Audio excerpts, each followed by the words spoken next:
It's interesting to think about the way society will develop. We have a generation of children growing up today where technology is just normal for them.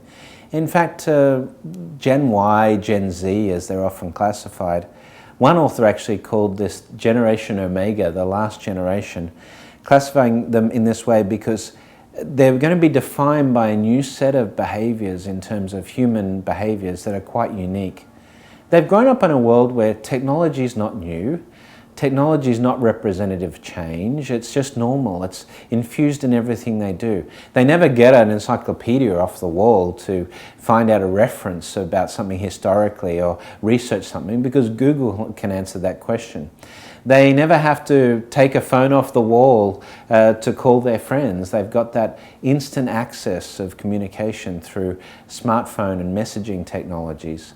So they've grown up in a world where anything is possible as a result of technology. They've also been through massive change in terms of employment and finance with the global financial crisis in recent history.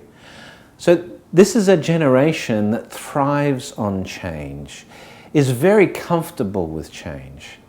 But that's a clash with the more conservative elements of society that are trying to prevent change right now. We see conservative governments in places like the United States and Australia, which are trying to wind back some of these progressive efforts in favour of getting back to our roots, getting back to core values of society. But I believe this is a clash of ecosystems that's coming, a clash of philosophies or culture. The generation that's growing up today thrives on change. For them, change is forward-looking progress. For the generation threatened by this change, then these two are going to come head-to-head at some point. How might this impact the world in terms of things like politics?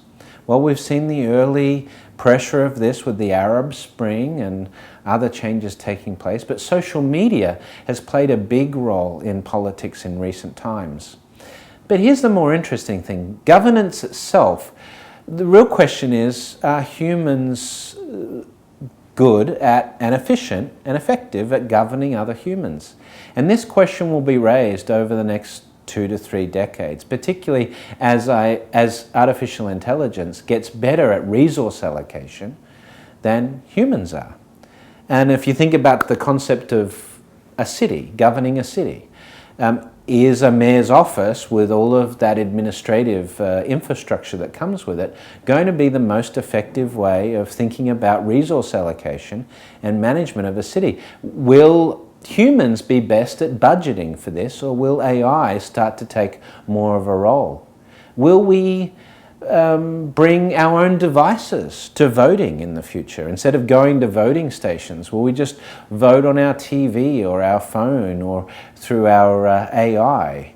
Could this be manipulated? In the early stages, maybe, but in the future, this is going to provide a welcome transparency that we don't currently have with the electoral systems of today. In the future, it may be that we outsource government. We outsource particularly allocation of resources to AIs that are just more effective at this than human. Now, the senators of the world going to be happy about these changes? It's going to be a dramatic shift. And this may be one of the most disruptive changes in the medium-term future that society has to face. But remember this, in 250 years, when faced with technology disruption, whether it's in whatever industry you look at, whatever type of business faced with this sort of technology disruption in 250 years, none of them, 0 businesses, have survived with their current business model based on legacy technology intact. Sometimes it takes 5 years. In the case of solar energy, maybe it takes 30 or 40 years. But ultimately, every business is disrupted by technology in some way. And government is yet to be disrupted.